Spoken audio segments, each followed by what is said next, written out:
दुकानदारी खत्म। हाँ रावका जी ऐसे ही है, मैं माइक संचालन करता था, ये कहाँ से आ गया से तो। अरे आप नहीं सोचते, मैं बता रहा हूँ। नहीं आप सोचो भी मत, पर ऐसा कभी किसी की भाव ना आ जाए इसलिए मैं कह रहा हूँ। ऐसा कई जगह पे हमने देखा है, देखा है हमने, आपने भी देखा होगा ना।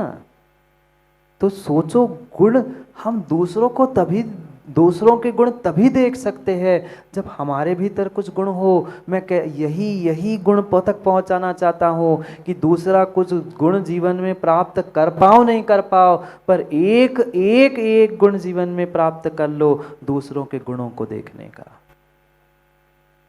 दूसरों के गुणों को देखने का तुम गुण खोज कर लो। क्योंकि जिंदगी में सबसे बड़ा दोष और सबसे बड़ा दोष, सबसे बड़ा दोष और सबसे बड़ी गलती यही है कि दूसरों के दोष और दूसरों की गलती को खोजना।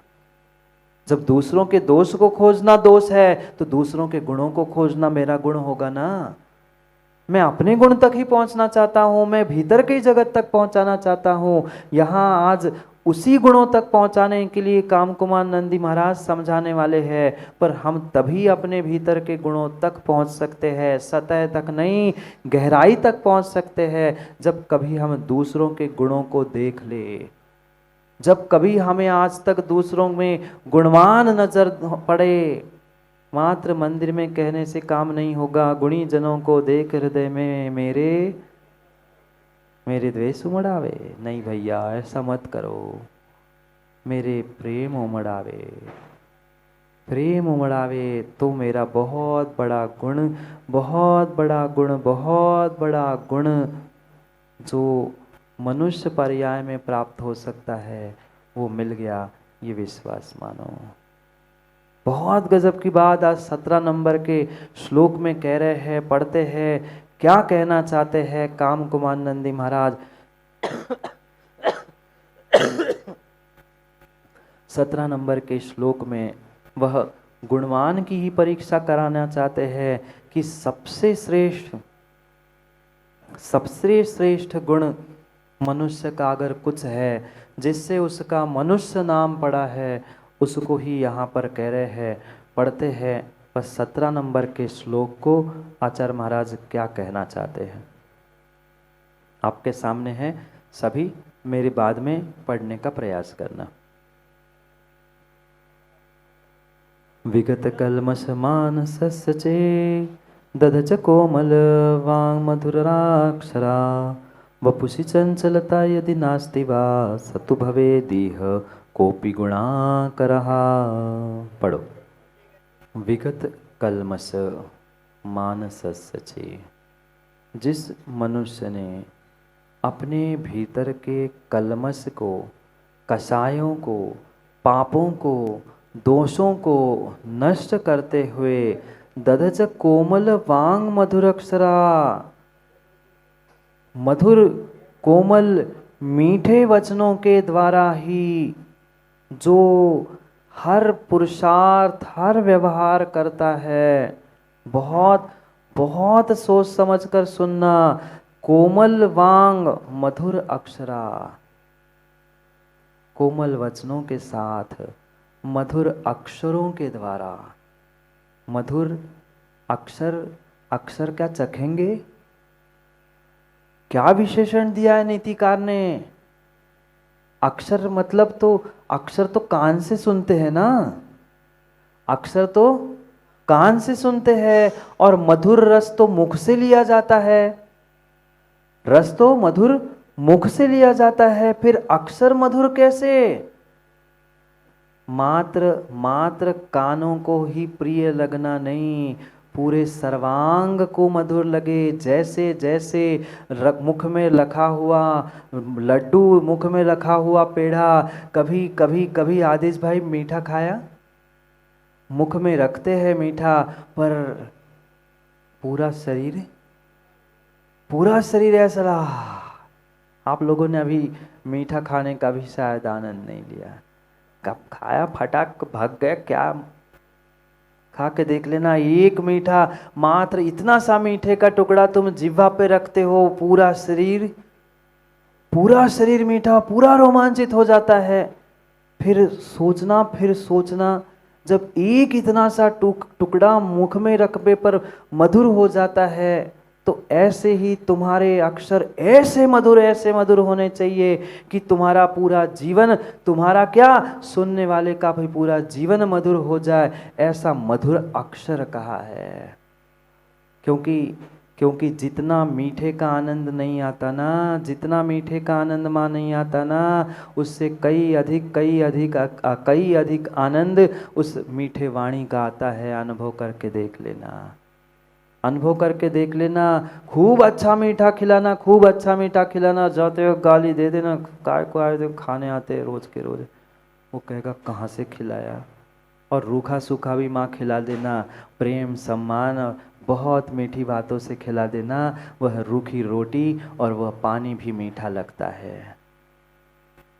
नीतिकारों ने सबसे मीठा वचनों को कहा है, इसलिए यहां भी लिखा मधुराक्षरा, मधुर अक्षर होने चाहिए। और वांग यानी वाणी भी कोमल हो, वाणी भी कोमल हो, इतनी मधुर, इतनी शीतल हो कि हम बोले और ऐसा लगे कि हाँ अमृत बरस रहा है, सुनने वाला सोचे कि और सुनाए। ऐसी वाणी होनी चाहिए। ये तो कई बार रावका जी ने सुनाया होगा, सुनाया ना, ऐसी वाणी बोलिए मन का आपा खोए, औरन को शीतल करे आप ही शीतल होए। पर क्या करे, आजकल का रिमिक्स का ज़माना है। सिद्धू भाई कहते बैठे, बुरा तो नहीं मानोगे, मान भी जाओ तो क्षमा कर लेना, पर रिमिक्स का ज़माना है, रीमेक का ज़माना है, उन्होंने बदल दिया। रावका जी कहते थे आप ऐसी वाणी बोलिए मन का आपा खोए, औरन को शीतल करे आप ही शीतल होए। सिद्धू भाई कहते हैं ऐसी वाणी बोलिए सुन नहीं पाए कोई, सुनने वाला भी 6 महीने तक तड़प कर रोए। नहीं, तुम नहीं कहते हो, पर ऐसे रिमिक्स के जमाने बन गए, एक के देख के एक बात शुरू हो गई। इसलिए एक एक शब्द समझ लेना। कोमल वचन, तुम्हारे वचनों में कोई कठोरता नहीं होना चाहिए, चुभना नहीं चाहिए। तुम्हारे वे कोमल वचन, मधुर वाणी, और तुम्हारा मन जो कलमश से रहित है। वपुषा चंचलता यदि नास्ति, शरीर जो चंचलता से रहित है, जो नखरों से कम नहीं, नखरों से रहित है, वही भवेदति कोपि गुणाकरः, वही संसार में गुणकारी है, वही संसार में सबसे बड़ा गुणी है, वही संसार में सबसे बड़ा गुणवान है। ध्यान रखना, मन वचन काय की बातें चल रही थी, याद है कि नहीं है? 3 की शुद्धि सुखी बनाएगी और 3 की अशुद्धि दुखी बनाएगी। एक की शुद्धि बता रहे, कल भी 3 की शुद्धि बताई थी। मन की शुद्धि भगवान के भक्ति से बताई थी, वचनों की शुद्धि सत्य वचन से कही थी, और शरीर की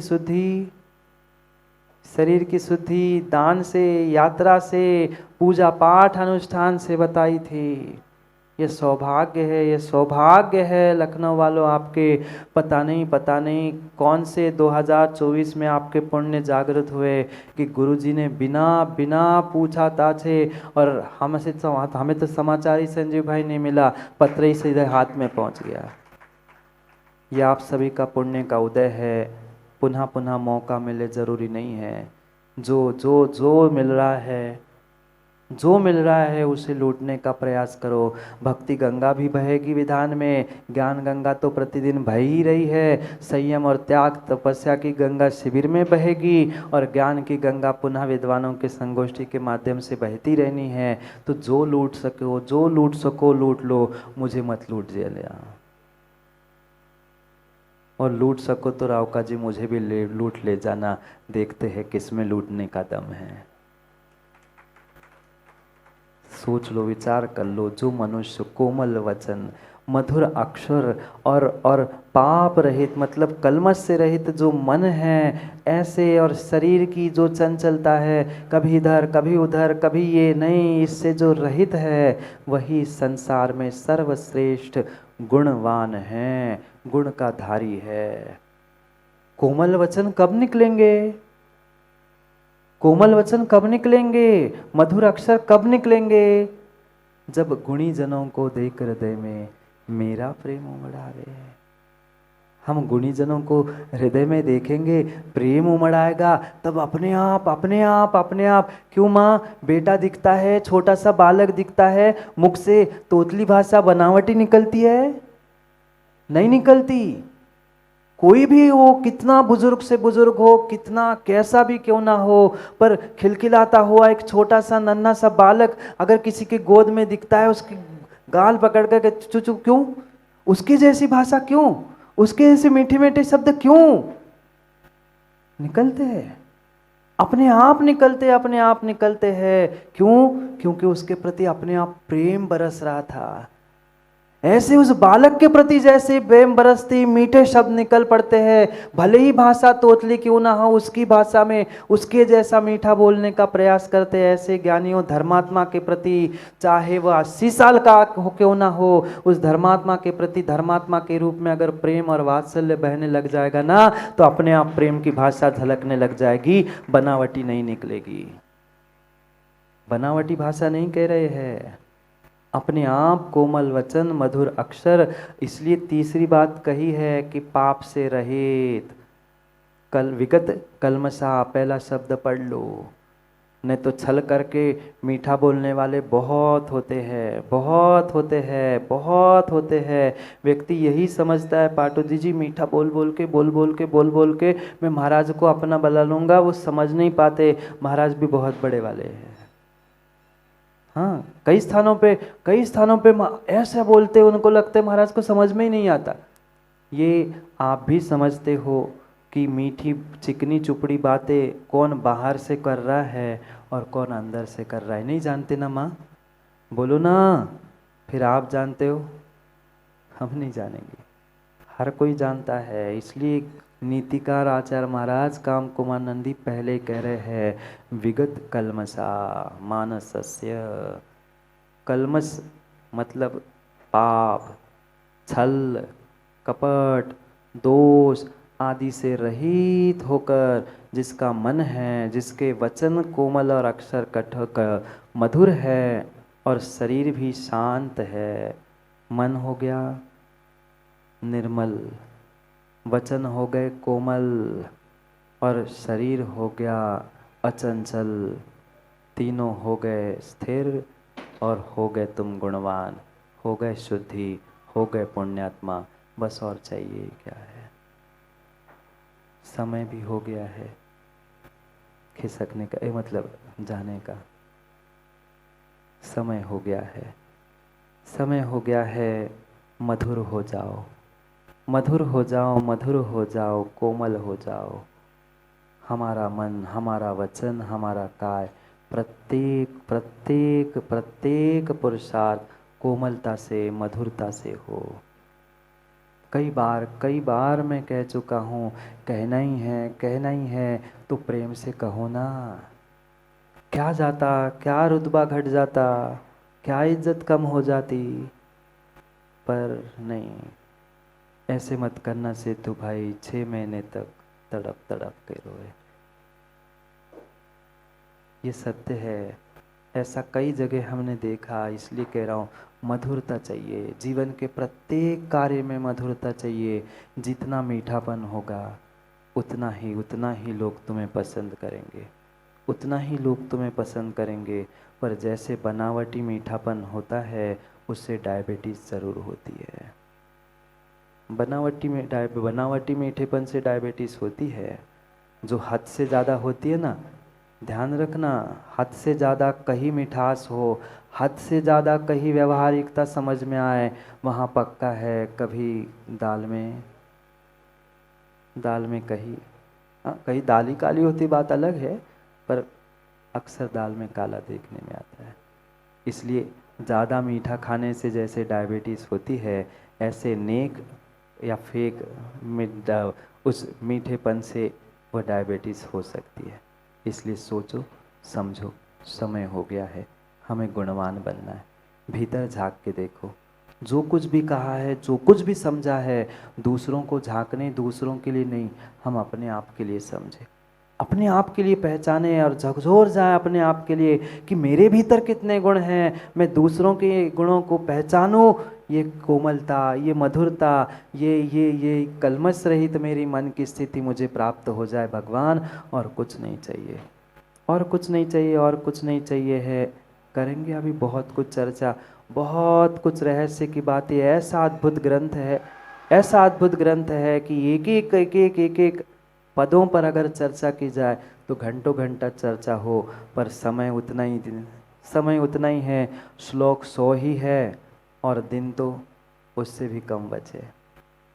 क्या करे, समय जितना है उतने ही समय को समझना है। बहुत समय लखनऊ वालों, डालीगंज वालों मत सोच के बैठ जाना अभी तो पूरा चतुर्मास शेष है, ये बाकी है, वो बाकी है। देखते देखते 15-17 दिन निकल गए। 104 दिनों में से 15-17 दिन हाथ से निकल चुके हैं। पता नहीं चलेगा पर्युषण कब आया कब निकल गया, और बाद में तो फिर सोच में ही पड़ना पड़ेगा। इसलिए विचार कर लेना, विचार कर लेना।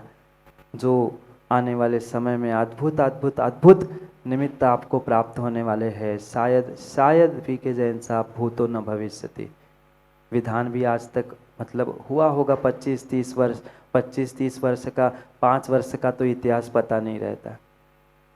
तो फिर विचार कर लेना।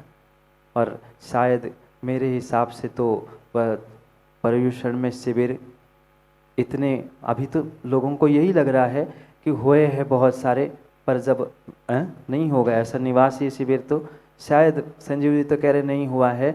होने के बाद रावका जी कम से कम दूर से देखने तो आ ही जाना, क्योंकि जो दूर है वो दूर ही रहेगा। अंदर शिविरार्थी बैठ पाएंगे, क्या आनंद आता है। वो बैठा एक बालक, पूछ लेना क्या आनंद आता है 10 दिन मात्र गुरु के समीप रहने का। वो ही जान सकता है जो सब संकल्प विकल्प को छोड़कर वहाँ बैठने का पुरुषार्थ करता है। वो अद्भुत आनंद भी क्यों माताओं करना है शिविर। नहीं, आप बैठोगे नहीं बैठोगे आपका विषय है, पर कम से कम जो आने वाले हैं उनकी व्यवस्था भी नहीं बनाओगे ना। कम से कम आप मेहमान नहीं बन पा रहे हो, कम से कम मेज़बानी करते हुए आनंद लूटने का प्रयास कर लो। कुछ तो करने का आनंद को प्रयास कर लो, क्योंकि पुनः ये भी मेहमानी तो फिर भी कहीं मिल जाएगी, पर मेज़बानी लखनऊ वालों आपको पुनः करने के लिए नहीं मिलेगी। ये सभी, चाहे आशियाना वाले हो, चाहे इंदिरा नगर, जहाँ जहाँ से बैठे सभी कॉलोनी वाले, खोल कर दिमाग और सोच ध्यान रखना। कहीं मेहमान आ रहे वाले हैं, और 200, 400, 500 जब मेहमान आएंगे आपके नगर में, वो आपके नगर से साथ में क्या ले जाएंगे, ये विचार करना। जितने जितने संगठन, जितने जितने महिला मंडल है, संजीव भाई अभी से सबकी तैयारी करके रख लेना। बहुत तैयारी और बहुत संबल की आवश्यकता है, तो ही कार्य होगा। करना नहीं है ना, विचार करके आना। फिर पुनः समय पर, समय की बात के लिए समय पे मिलकर समय की चर्चा करते, क्योंकि समय पे किया गया काम समय को दिलाता है। बोलिए भगवान महावीर स्वामी की।